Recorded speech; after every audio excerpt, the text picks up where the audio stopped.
Sonanet, ¿cómo le va? Muy bien, gracias. Gracias por venir, buenas noches. Un gusto. Muy gentil. ¿Usted cree que Argentina en este contexto de expectativas, de dinámica, de anuncios con acuerdos de precio entre comillas, etcétera, realmente tiene perspectiva, posibilidad, probabilidad de terminar desencadenando una crisis que termine en una hiperinflación? Pienso que es improbable, pero hay que monitorear y hay que ver sobre todo un fenómeno que se dio en el año 89 con aquella hiperinflación, que es la huida del dinero. Lo que nosotros estamos monitoreando en nuestra fundación es la velocidad con que el M1, que es el dinero que sirve para hacer transacciones, son monedas, billetes y depósitos a la vista, rota. O sea, con cuánta velocidad la gente se desprende de los pesos. Cuando digo la gente me refiero a un universo muy amplio.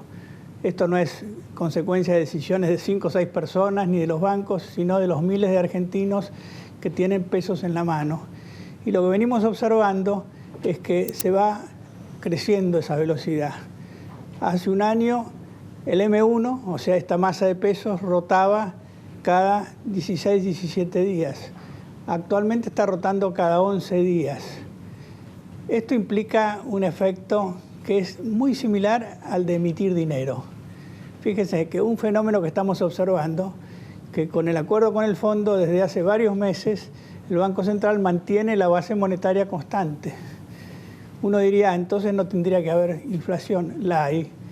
Este fenómeno no está siendo muy analizado y yo creo que hay que mirarlo detenidamente.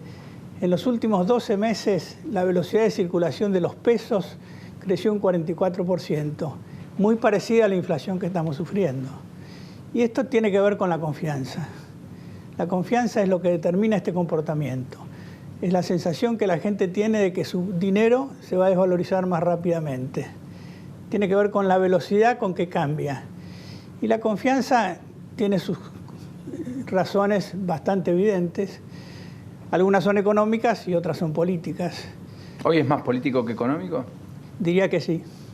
Sobre todo desde el momento en que las encuestas empiezan a dar un resultado posible de pérdida del poder de Cambiemos y una alternativa que todavía es incierta, pero que la gente asimila con un populismo como el que hemos vivido en la gestión kirchnerista. Y eso yo creo que se puede corregir, pero requiere un gran impacto político y también un giro económico que dé más tranquilidad y más seguridad. ¿Y ese giro lo ve en perspectiva posible a partir del miércoles? ¿O el miércoles no hay que esperar, como decía Nacho, grandes novedades y como además uno empieza a validar en el propio gobierno porque va a ser un poco complementario a todo lo que ya está? Lo del miércoles va a ser un conjunto de medidas que van a intentar demostrar acción frente a lo que la gente ve que es la inflación. La mayor parte de la gente piensa que la inflación está originada en remarcaciones que hacen los comerciantes o los productores a su arbitrio. En realidad esto es una consecuencia, pero visto que la gente cree eso, cuando se sale con un mecanismo de acuerdo de precios, algún impacto positivo de tipo electoralista se va a conseguir. Los verdaderos analistas o la gente que mira debajo del agua dice, la verdad que esto no va a servir para mucho, sobre todo si la canasta familiar está básicamente dominada por alimentos cuyas materias primas definen sus precios en mercados, como es cereales o carnes, que no son controlables. Así que yo creo que esto va a ser, diría por la galería, por ponerle un término, y tal vez le dé al presidente Macri un respiro. Pero yo creo que la verdadera confianza debería provenir de medidas más contundentes, más a fondo. Sonanet, hay sectores dentro del oficialismo y también especialistas que advierten sobre una eventual fuga de capitales o traslado directamente al dólar de las LELIQ o de otros instrumentos, si cerca de la elección PASO o posterior a la elección PASO se comprueba de que Cristina Kirchner, si llega a ser candidata, puede derrotar a este gobierno. ¿Usted cree en esa teoría de que puede haber un rápido corrimiento a dólar o retiro de depósitos? A esto me estaba refiriendo. Cuando la gente se desprende de pesos, o va a bienes que le sirven para conservar valor, o va al dólar, principalmente a esto. Y ese dólar no necesariamente fuga del país, o va a las cajas de seguridad, o va al colchón, o va a cualquier otro lado, pero sale del circuito argentino. Y yo creo que sí, si no se logra recuperar la confianza y esa desconfianza se acentúa por la evidencia de que va a haber un cambio de mando político, es riesgoso. Si hubiera plan B, que el gobierno descarta y Macri hasta acá parece haber obturado, con B corta digo, ¿podría eventualmente recrear expectativas? ¿Falta en la Argentina ir camino a una elección donde se vote expectativas? Porque parecería acá que el principal objetivo, creo que lo planteaba Claudio Jacqueline esta mañana en la tapa del Diario de la Nación, es cómo bajar el nivel de rechazo por parte de tanto Macri como Cristina para eventualmente ganar con el 50% más uno de los votos. Acá está Pichetto que dice, bueno, justamente por eso hay una alternativa, por eso hay una tercera fuerza, por eso hay una expresión para saltar la grieta. Podrá tener razón, pero digo, y efectivamente podría eventualmente recrearse expectativas, pero lo que falta un poco parece eso, ¿no?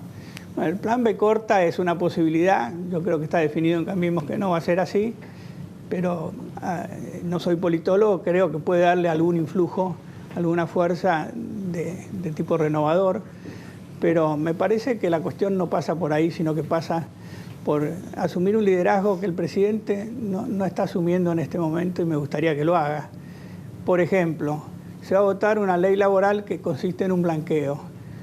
Bueno, es un avance, pero todos sabemos que en este país una de las razones por las cuales no han venido inversiones de argentinos o de extranjeros es porque la situación laboral casi rechaza una inversión. Tomar un empleado hoy implica un riesgo enorme, afrontar un costo muy grande, perder competitividad respecto a la inversión que uno puede hacer en otros países, que han hecho sus reformas laborales y son cercanos, Brasil, Perú, Chile. Bueno, podría irse más a fondo. Alguien dirá, no, se necesita una ley y en el Congreso no hay mayorías. Una parte de la reforma laboral se puede hacer por decreto, reformando el artículo 84 de la Ley de Contrato de Trabajo, que es el que permitiría una serie de consideraciones sobre productividad muy importantes, por ejemplo, como las que se han introducido en Vaca Muerta para los petroleros. Más allá de eso, se necesitaría un DNU, un decreto de necesidad de urgencia, pero si uno sabe explicar esto y explica a la sociedad que es necesario crear empleo, que es necesario que el país crezca y que para eso es necesario equipararse con las leyes y los reglamentos laborales que hay en otros países, la gente lo entiende. Ahí le van a plantear que siempre el hilo se corta por lo más delgado y que el que tiene que resignar derechos es el trabajador y que al gran empresario lo persiguen poco y más bien casi no lo persiguen o en su defecto le dan todos los incentivos para que en la Argentina también construyamos, como se han construido, empresas muy pobres con empresarios absolutamente ricos. La verdad es que eso impulsaría el trabajo. Una reforma laboral bien hecha permitiría que los salarios reales crezcan por productividad, que es la única forma que pueden crecer, que haya más demanda de empleo, que haya menos pobreza, menos desocupación. Y yo creo que esto se puede explicar fácilmente. Con competencia no son los empresarios los que ganan, sino fundamentalmente todos ganamos. Yo creo que... Hoy la economía no tiene competencia, es muy cerrada todavía. La economía es poco competitiva, esta es otra de las reformas. La Argentina sigue siendo una economía cerrada. Tenemos a la vista otros países, me refería a Perú. Perú hace 25 años que tiene estabilidad y tiene crecimiento. Y lo que hizo son estas cosas que yo estoy diciendo. Es una economía totalmente abierta, tiene más de 50 acuerdos de libre comercio, o sea, prácticamente todas las importaciones entran sin derechos. Y la industria peruana se ha acomodado en ciertos ámbitos donde es efectiva, y lo mismo sucede en otros países. Yo creo que no hay que inventar la pólvora, hay que saber explicar bien qué es lo que uno está haciendo y que ha tenido éxito en otros lados. Y yo creo que tiene mucho que ver con esto la recuperación de la confianza. El mundo, los analistas locales o internacionales están formados ya en realidades que todo el mundo conoce. Hay que saber explicarlas y ahí hay un déficit de comunicación y asumir posiciones como intentar un control de precios o un acuerdo o precios cuidados, como se lo llame, es no ir por ese camino, sino ir por un camino que pretende ser efectivo en la inmediatez. Entonces, ¿usted cree que es un nuevo atajo? Bueno, el atajo siempre lleva a un destino. Yo creo que un acuerdo de precios no lleva a ningún destino. O sea, peor que un atajo. Es, digamos, un mecanismo electoral. Cuyo resultado no lo ve fácil de bueno, que evidencie lo que el gobierno espera. Puede que le dé un espacio de tiempo, un aire. Estamos muy cerca de las elecciones. Tampoco tenemos que pensar que hay cosas que en el corto plazo pueden resultar atractivas, aunque fracasen luego. Ingeniero Solanet, gracias por este ratito. Muy gentil y muy Gracias buenas a ustedes. noches.